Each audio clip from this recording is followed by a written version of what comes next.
State asida sagat liba National Sports University ki samgat sagat pagi thabak asi khumang chawsin na paikhat pinaba Rajya Sabha ki MP lai semba Sanajaoba na Parliament ta takshin khrei ngasi fam ki ba Rajya Sabha ki 0 hour ki matamda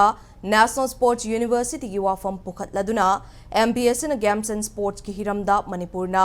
laibag asagi damak lawri ba thaudang shibu masak khangbiba oina India government state asida world class standard ki Sports University samgat number 1 lawke Amadi Sports University asi laibag asigi oina ihan hanba oigadawribani haike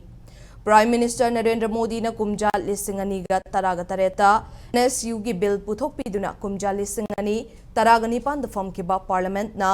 bill adubu pass tawduna ek okay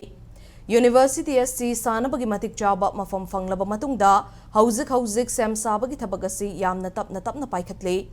Tengthariba asigi maram kaya ama leiramba yai adubu laibak asigi sports person singi khanbiduna Sports University asi athubada samgat sagat famthoi University sem sabagi thabak asi hena yang singhanduna athuba matamda mathau tauba hauhanbiyo haina MP Sanajaoba na house ki khuthangda union government amadi mari leinaba minister ki pukning chingsinki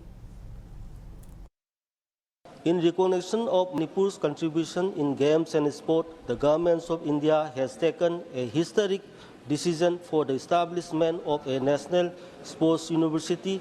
at world-class standard in Manipur. However, after getting adequate lands for construction at Kautruk, a village in Imphal West District, Manipur, the progress of infrastructural construction and other related works are very slow. There may be many reasons for this delay, but it should be expedited at any cost in the interest of our sportspersons across the nation.